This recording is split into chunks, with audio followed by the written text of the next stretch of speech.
Public business, my son, must always be done by somebody. It will be done by somebody or other. If wise men decline it, others will not. If honest men refuse it, others will not. Let frugality and industry be our virtues. Fire our children with ambition to be useful.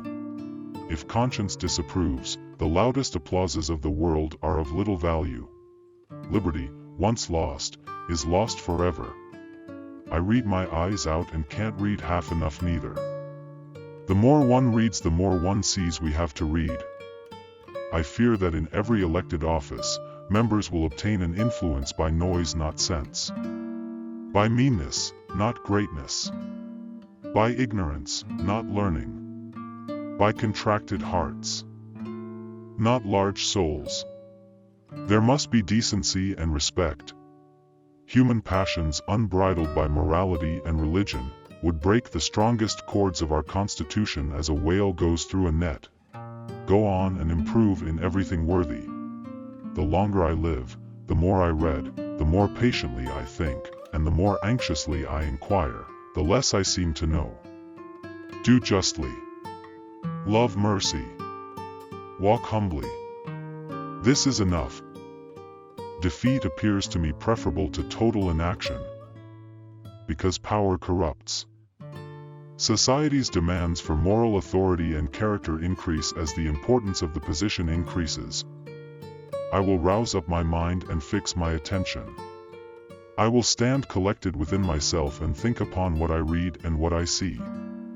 I will strive with all my soul to be something more than persons who have had less advantages than myself. The true source of our suffering has been our timidity. We have been afraid to think. Let us dare to read, think, speak, and write. Move or die is the language of our Maker in the constitution of our bodies. The smell of the midnight lamp is very unwholesome. Never defraud yourself of sleep, nor your walk. Friendship is one of the distinguishing glories of man. From this I expect to receive the chief happiness of my future life. Above all, except the wife and children, I want to see my books. You will ever remember that all the end of study is to make you a good man and a useful citizen. This will ever be the sum total of the advice of your affectionate father. To be good, and to do good, is all we have to do. Facts are stubborn things, and whatever may be our wishes, our inclinations, or the dictates of our passion, they cannot alter the state of facts and evidence. Virtue is not always amiable. Our obligations to our country never cease but with our lives. We ought to do all we can. The prospect now before us in America ought to engage the attention of every man of learning to matters of power and right, that we may be neither led nor driven blindfolded to irretrievable destruction. Posterity. You will never know how much it cost the present generation to preserve your freedom. I hope you will make good use of it. If you do not, I shall repent in heaven, that I ever took half the pains to preserve it. Liberty cannot be preserved without a general knowledge among the people. You will never be alone with a poet in your pocket. Old minds are like old horses, you must exercise them if you wish to keep them in working order. No man is entirely free from weakness and imperfection in this life. Liberty must at all hazards be supported.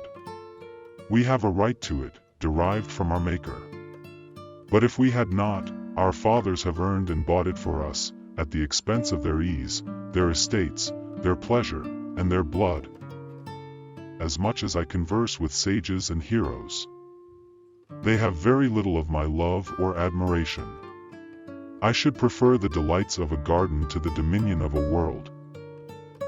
The only foundation of a free constitution is pure virtue, and if this cannot be inspired into our people in a greater measure than they have it now, they may change their rulers and the forms of government, but they will not obtain a lasting liberty.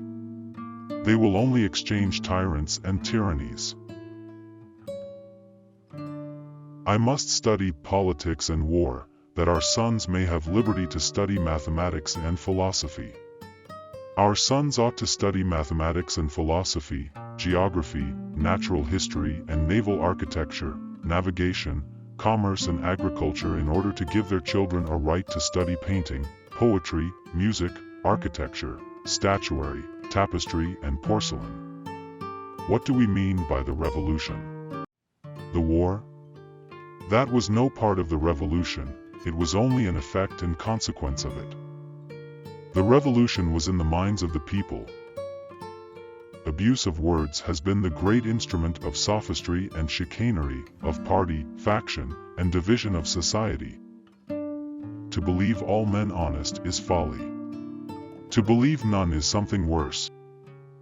Tyranny can scarcely be practiced upon a virtuous and wise people.